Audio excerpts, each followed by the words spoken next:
Bueno, entonces vamos a comenzar como siempre y traje una oración, con una oración, ¿no? Traje esta oración de Monseñor Pironio. En el nombre del Padre, del Hijo y del Espíritu Santo. Amén. Señora de Belén, señora de noche, de la noche más buena y esperada, señora del silencio y de la luz, señora de la paz, la alegría y la esperanza, señora de la sencillez de los pastores y de la claridad de los ángeles que cantan. Gloria a Dios en el cielo, paz en la tierra a los hombres que Dios ama. Señora de los pobres y de los niños, señora de los que no tienen nada, de los que sufren soledad, porque no encuentran comprensión en ningún alma. Gracias por habernos dado al Señor en esta noche, por habernos entregado el pan que nos faltaba. Gracias por habernos hecho ricos con tu pobreza y tu fidelidad de esclava. Gracias por tu silencio que recibe y rumia y engendra en nosotros la palabra. Nos sentimos felices esta noche y con ganas de contagiar esta dicha a muchas almas, de gritar a los hombres que se odian, que Dios es Padre y los ama, de gritarle a los que tienen miedo, no temáis, y a los que tienen el corazón cansado. Adelante, que Dios os acompaña. Señora de Belén, señora de la noche y de la mañana, señora de los campos que despiertan, porque Jesús ha nacido en la comarca. Señora de los que peregrinan, como tú, sin hallar tampoco una posada. Enséñanos a ser pobres y pequeños, a no tener ambición por nada, a desprendernos y entregarnos, a ser los mensajeros de la paz y la esperanza. Que esta noche la luz que en esta noche la luz que tú nos diste sea el comienzo de una claridad que no se acaba, que el amor sustituya a la violencia, que haya justicia entre los hombres y los pueblos, que de la verdad, la justicia y el amor se haga la verdadera paz cristiana. Que esta noche Jesús nazca en nosotros y que al volver después a nuestra casa podamos decirle a los hombres que viven inseguros y sin esperanza, no temáis, os traemos la buena noticia, la alegría para todo el pueblo. Hoy en la ciudad de David os ha nacido el Salvador, el Mesías, el Señor. Que así sea. Hermosa esta oración de Pironio, ¿verdad? Bueno, entonces vamos a comenzar diciendo, hablando de esto, ¿no? La Navidad en los sermones de San Agustín. Como cada año, ante la llegada de la Navidad, nuestras casas se llenan de luces y guirnaldas, nuestras mesas de deliciosas viandas y nuestros armarios de regalos. Las comidas con seres queridos se prolongan hasta el crepúsculo, mientras las conversaciones en la mesa y los sonidos de los cubiertos sobre la vajilla dan paso a los villancicos y las guitarras, y una especie de oda a la alegría de vivir y sobre todo de estar juntos. Y como cada año, al mismo tiempo, la Navidad se presenta como algo único, como algo siempre antiguo y siempre nuevo. Se presenta, al fin y al cabo, como una oportunidad de valorar lo externo, pero al mismo tiempo trascenderlo, para ir a la esencia y a la fuente de todo. Porque sin esta, sin la esencia y la fuente, las luces y las guirnaldas, los manjares y los regalos, e incluso los villancicos y las guitarras en torno a la mesa son ritos vacíos y superficiales, privadas de su verdadera causa y razón de ser. Sería quizás como reírnos sin acordarnos de por qué lo hacemos. ¿No? ¿Qué verdad es esta? ¿No? Que a veces nos reunimos, pero no tenemos al niño Jesús presente. Espero que en todas las mesas haya estado el niño Jesús. Yo por lo menos en la mesa que compartí con mi familia, yo puse mi niño Jesús. Para recordarnos que ese momento es el momento de la vida en toda su plenitud. Esta vida que vino a traernos vida. Ese niñito Jesús que es Dios con nosotros, el Emmanuel. Por eso tenemos que tener esa conciencia y nos preparemos de ahora en adelante para que si no la hemos tenido, si la hemos pasado preocupados por las cosas, las comidas, los regalos y las demás cosas, y no nos hemos tomado el tiempo de pensar en esto, preparemos nuestra próxima Navidad diferente. Y bueno, acá nos habla San Agustín, ¿no? Dice, de lo temporal a lo eterno. Precisamente una de las constantes de los sermones del obispo de Hipona sobre el nacimiento de Cristo es pasar de lo inmanente a lo trascendente, de lo temporal a lo eterno, de lo visible a lo invisible. Y acá en este sermón 190 nos dice, yace en un pesebre, pero contiene al mundo. Toma el pecho, pero alimenta a los ángeles. Está envuelto en pañales, pero nos reviste de inmortalidad. Es amamantado, pero adorado. No haya lugar en el establo, pero se construye un templo en los corazones de los creyentes. Celebremos, por tanto, oh cristianos, no el día de su nacimiento divino, sino del humano, es decir, el día en que se amoldó a nosotros, para que, por mediación del invisible hecho visible, pasemos de las cosas visibles a las invisibles. Y qué lindo, porque dice, se amoldó a nosotros. Qué maravilla. Constantemente Agustín explicita el misterio de la encarnación, de Dios hecho hombre, como un contraste con las cosas del mundo, de las que se reviste, o mejor dicho, a las que se somete el creador del mundo, enfatizando así la grandeza de un Dios con nosotros.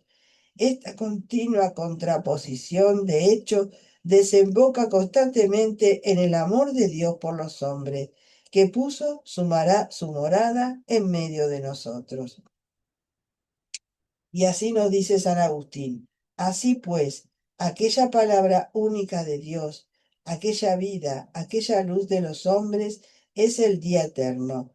En cambio, este día, en que al unirse a la carne humana se hizo como esposo que sale de su lecho nupcial, ahora es hoy, pero mañana será ayer. Sin embargo, el día de hoy ensalza al día eterno, porque el día eterno, al nacer de la Virgen, hizo sagrado el día de hoy. ¿Qué alabanza tributaremos, pues, al amor de Dios? ¿Cuántas gracias hemos de darle?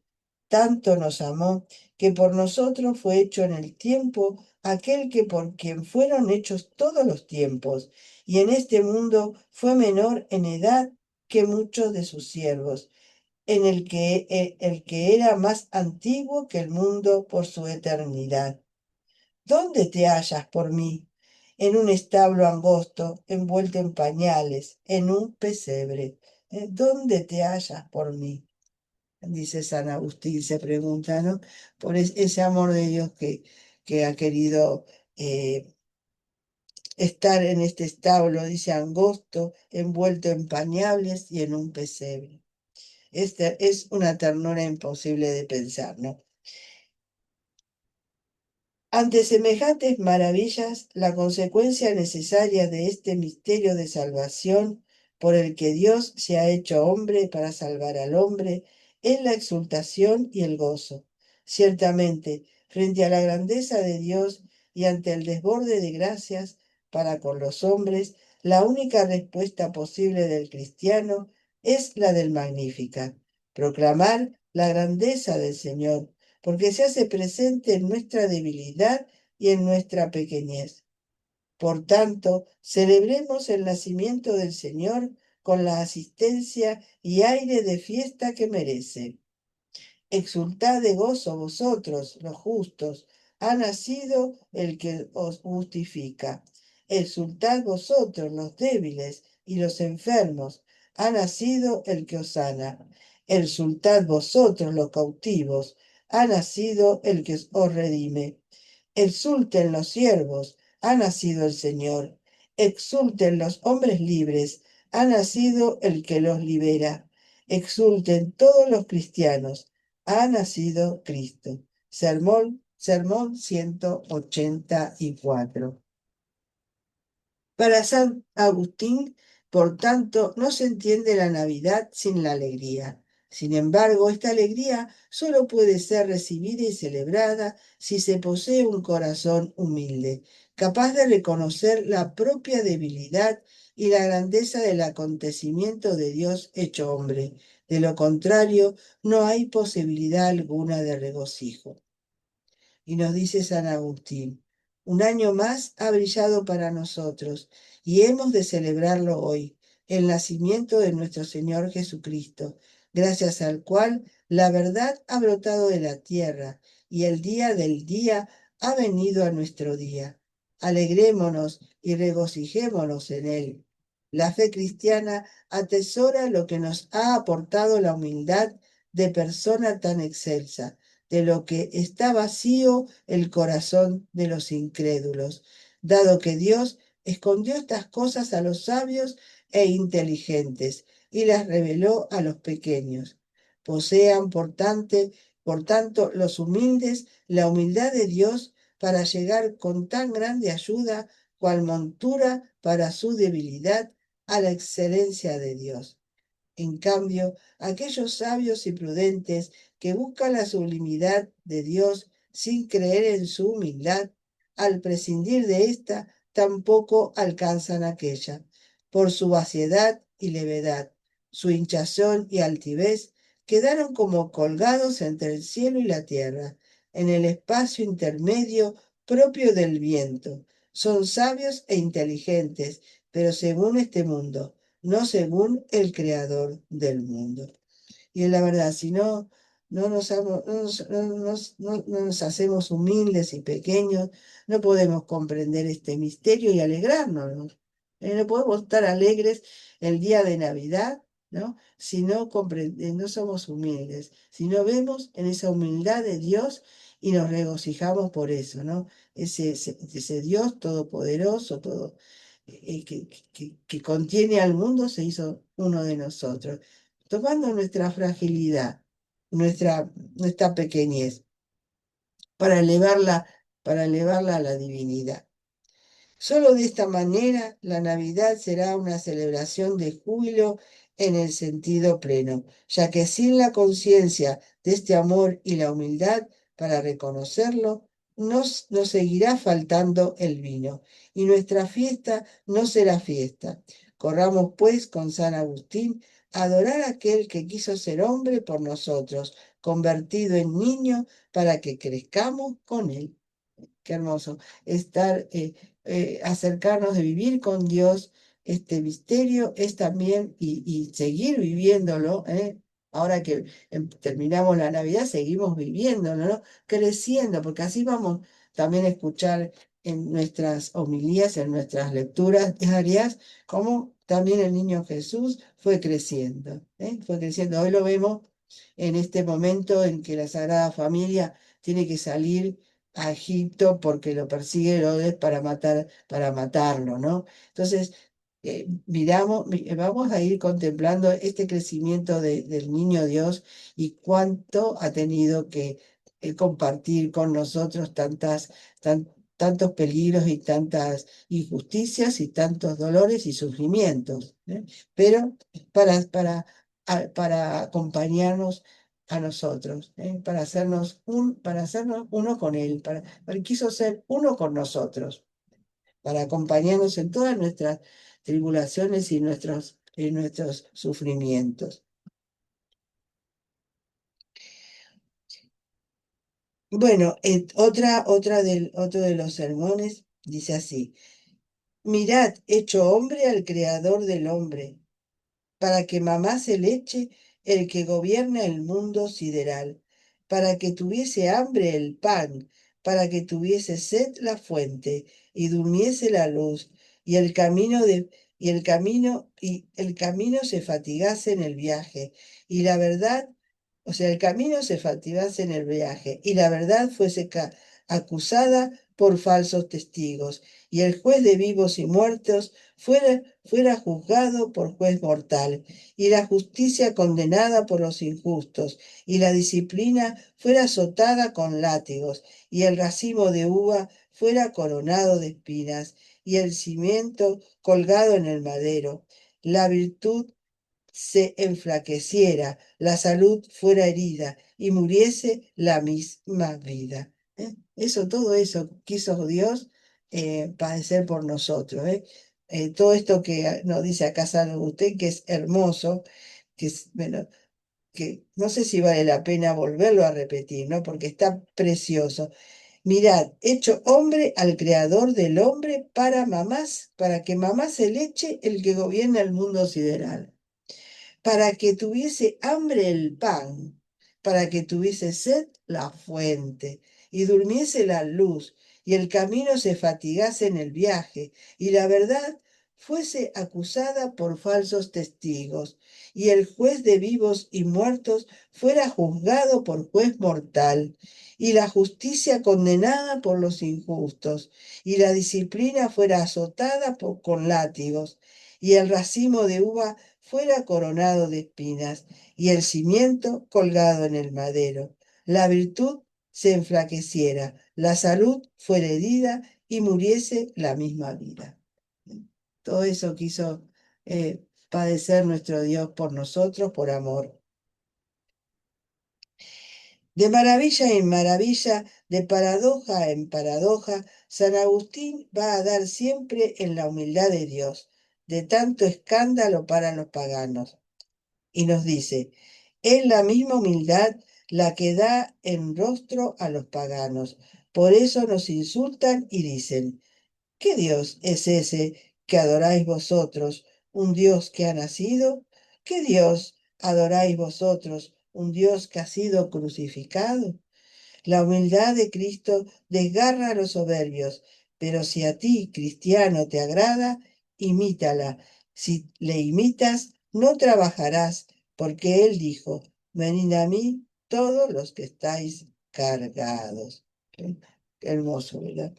La doctrina de la humildad es la gran lección del misterio de Belén. Considera, hombre, lo que Dios se hizo por ti.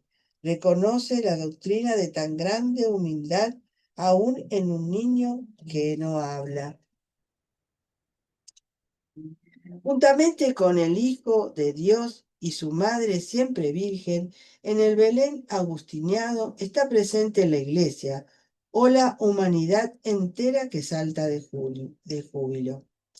A todos debe contagiar la alegría del nacimiento. Y nos dice San Agustín, salten de júbilo los hombres, salten de júbilo las mujeres.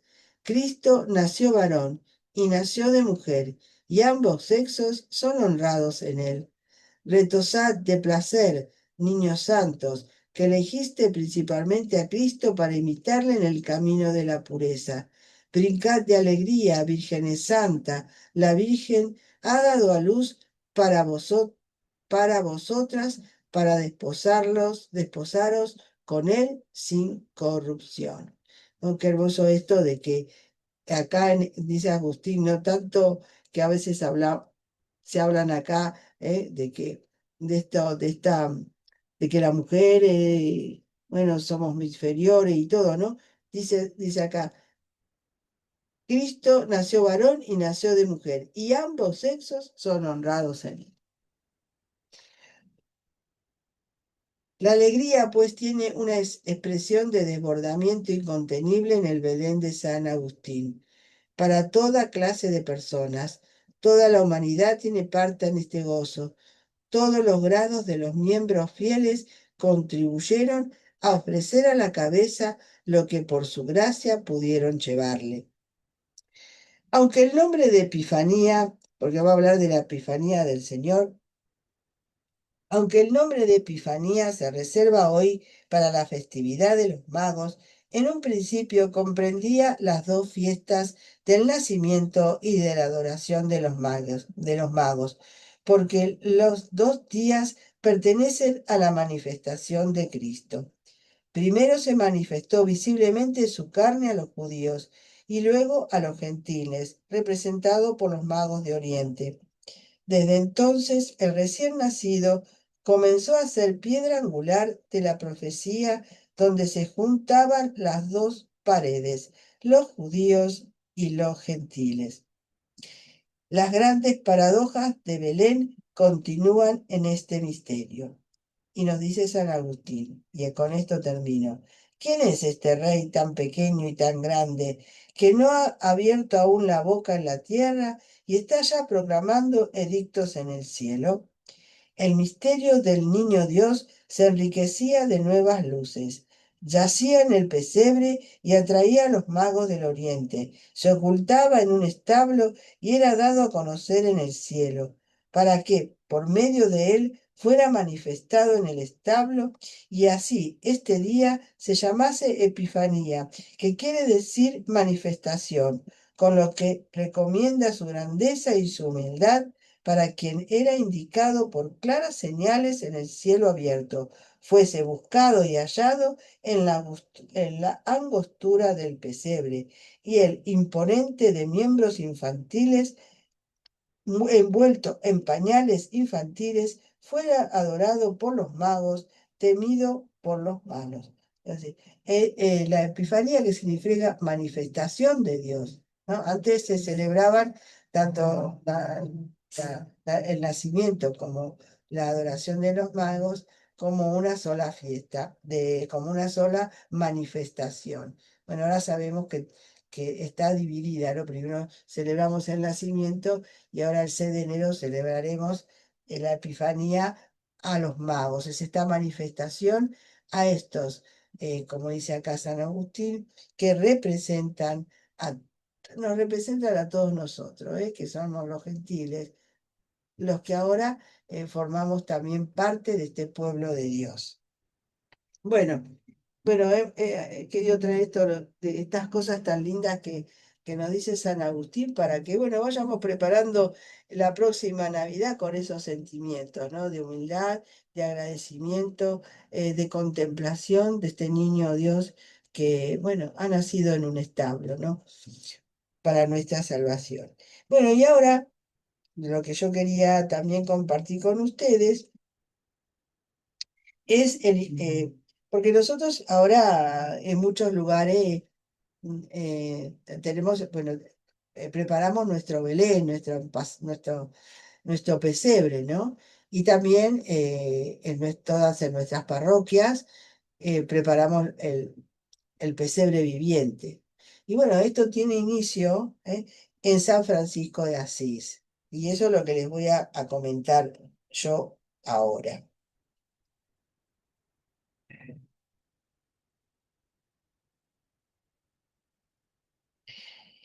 El santo tenía predilección por Navidad, a la que consideraba la fiesta de las fiestas, porque Dios, haciéndose niño, se hermanó con nuestras miserias humanas. La imagen del niño Dios en los brazos de la Virgen lo extasiaba y le hacía balbucir palabras de dulzura, por lo mismo, se abrazaba en amor hacia la Madre de Jesús, porque nos había dado por hermano al Señor de la Majestad. Lo que más le conmovía era el recuerdo de la pobreza y de la humildad que rodearon el nacimiento del Señor. Al evocar un día un religioso durante el almuerzo la indigencia de la Sagrada Familia, al instante Francisco se levantó de la mesa y sollozando terminó de comer sobre el suelo. Por ver brillar tan admirablemente la pobreza en el rey y en la reina, la llamó virtud de estirpe real. Pero sobre todo, Navidad era para Francisco alegría, gloria a Dios y paz a los hombres. Nada de ayuno ni de abstinencia, sino regocijo para todos, dijo una vez en que Navidad cayó en viernes. Hasta las paredes deberían comer carne, siquiera ser embadurnadas con grasa. En especial fiesta y regocijo para los pobres y los hambrientos, que deberían compartir las mesas de los ricos. Fiesta y regocijo también para los bueyes y los asnos, que deberían recibir doble ración de pienso en recuerdo del buey y del asno que con su aliento mitigaron el frío de la gruta de Belén. En fin, fiesta y regocijo para las avecillas. Si yo fuese el emperador, si yo viese al emperador, le suplicaría que dictara a todos sus súbitos la orden de esparcir por los caminos granos en abundancia en el día de Navidad para que para que pudieran comer las avecillas, especialmente las hermanas alondras. O sea, él quería que todos vivieran este día con alegría y que tuvieran doble ración de comida, como como los animales, ¿no? También. 15 días antes de la Navidad del año 1223, Francisco llamó a Juan Velita, señor de Crecho, el cual había renunciado al ejército de las armas por amor de Cristo, sin duda para entrar en la tercera orden. Ese señor poseía una peña rodeada de árboles, en cuyas entrañas se abría una gruta. A Francisco le pareció lugar ideal para la escenificación que proyectaba, y le habló así: es mi deseo celebrar contigo la próxima Nochebuena y conmemorar de manera gráfica e impactante las incomodidades que sufrió el Señor en su nacimiento. Por eso, prepara en la gruta un pesebre de veras, con forraje, y acomoda en ella un buey y un asno. El buen hombre se mostró muy deseoso de complacer en todo al siervo de Dios y cumplió con todos los preparativos necesarios. Llegó por fin el momento de la alegría y de la suspirada celebración. Los hermanos de los meritorios vecinos y un grupo de campesinos, en cuyas manos tremolaban antorchas y hachas, acompañan a Francisco en su ascensión a la gruta. El sendero de la montaña es estrecho, las ramas castigan las caras, en el valle reina el silencio, la soledad, la oscuridad, el frío invernal. Por los flancos de la montaña la mágica erupción de luces. En los rostros iluminados por las llamas oscilantes se vislumbra una incontenible alegría, no sólo por la inminente celebración de la Navidad, la fiesta de las fiestas, sino también por la expectativa de una experiencia inolvidable. En lenta procesión de luces y cantos, los peregrinos llegan a la pequeña explanada. A las luces que juegan al escondite en el bosque responden las estrellas del cielo.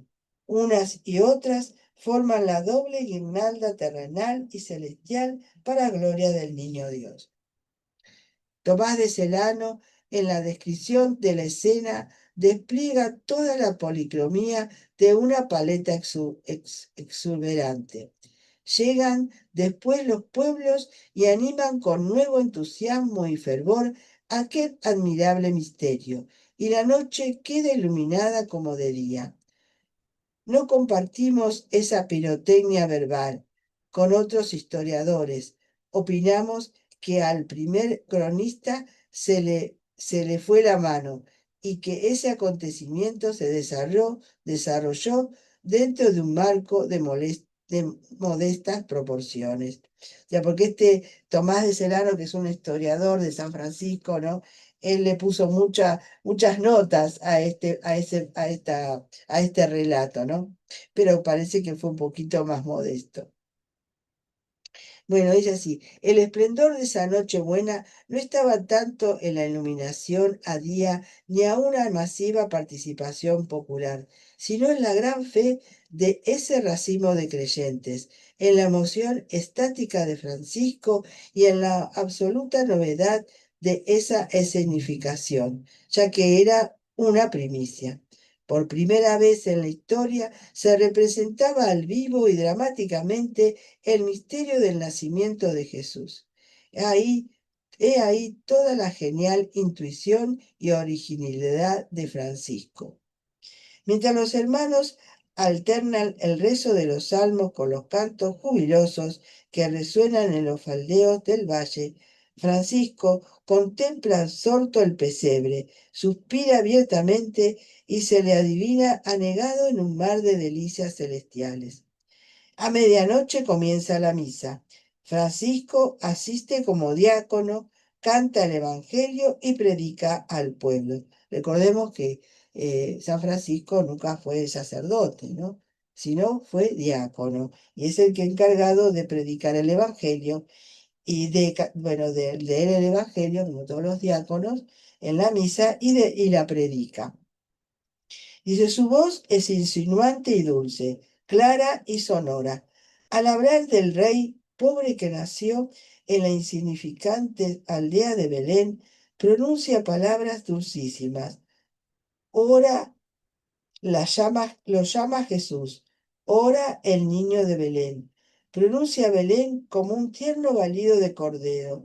Cada vez que articula alguno de estos nombres, se pasa la lengua por los labios como si los relamiese y saborease la dulzura del nombre divino. Durante el desarrollo del rito sagrado, Juan Belita vio reclinado y dormido en el pesebre a un niño de extraordinaria hermosura. Francisco se le acercó y lo tomó entre sus brazos, como si dulcemente quisiera despertarlo del sueño. Esa visión no solo llenó de gozo el corazón de Juan, sino que también, añade Celano, simbolizaba la obra maestra maravillosa de Francisco, quien resucitó la fe dormida y la gracia de Dios en el corazón de los hombres. Ya en el momento en que se realizaba la misa, porque estaba nada más que el pesebre, que habían preparado, y estaba el buey y el asno, pero no había nada más. Pero en ese momento, este señor Juan, el dueño de la gruta, el dueño que preparó todo para Francisco, ve en el pesebre al niñito Dios. Se le hace visible. El niñito Dios quiso dar esa gracia en ese momento a San Francisco. Y San Francisco dice que lo tomó en sus brazos también, ¿no? Y lo presentó a todos los que estaban ahí celebrando la misa. Andando el tiempo, se construyó alrededor de la gruta una capilla para que a ese lugar donde habían comido su forraje los animales, se acercaran los hombres para alimentarse, para la salud de sus almas y de sus cuerpos. Con la carne del Cordero inmolado, Jesucristo nuestro Señor, el cual nos mostró su amor inefable y sumo, dando su sangre por la vida del mundo, y vive y reina con el Padre y el Espíritu Santo por los siglos de los siglos. Pesebre de Belén, pesebre de Grecho, pesebre de nuestras Navidades. Son tres momentos simples y sublimes de una misma realidad. El niño Dios, quien con su venida quiere alegrar nuestra vida, inyectarle un soplo de eternidad y abrirla a la fraternidad. Gracias a Francisco y a su genio artístico, las familias alrededor de Pesebre pueden revivir los encantos de Belén y gozar de esa paz y de esa libertad que el Señor ha traído del cielo a los hombres de buena voluntad. Bueno, ese fue el inicio, la primera vez del pesebre, ¿no? Y de ahí, bueno, se vino la costumbre de hacer tanto los pesebres vivientes como armar nuestro pesebre en nuestra casa y tratar de contemplarlo como lo contempló San Francisco, ¿no? Al niñito Dios en ese pesebre. Y bueno, que nosotros que siempre vamos a la misa de Navidad, a la misa de Nochebuena, podamos también cuando volvemos a casa tener esa alegría de haber contemplado al Niño Dios en el pesebre que se arma en cada parroquia. Y bueno, y se cuenta después que esa paja, esa paja que se puso en el pesebre para original, donde fue recostado, donde se vio recostado el verdadero niño Dios, que se hizo visible, bueno, hizo muchos milagros, ¿no? Hizo muchas sanaciones, hubo muchas mujeres que poniéndose un pedacito de esa paja pudieron quedar embarazadas o tener bien, si venía mal su bebé, tenerlo bien. Bueno, se cuenta que esa pajita de ese pesebre hizo muchos milagros. Así que bueno, qué hermoso.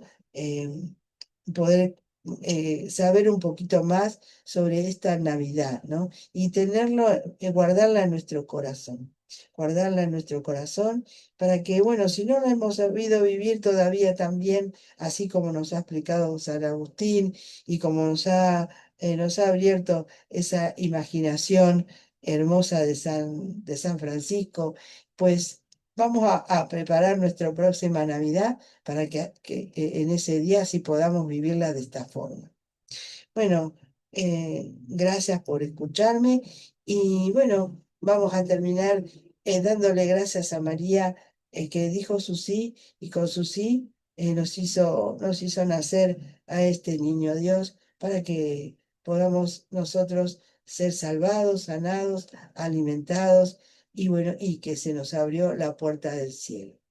Dios te salve María, llena eres de gracia, el Señor es contigo, bendita tú eres entre todas las mujeres y bendito es el fruto de tu vientre Jesús.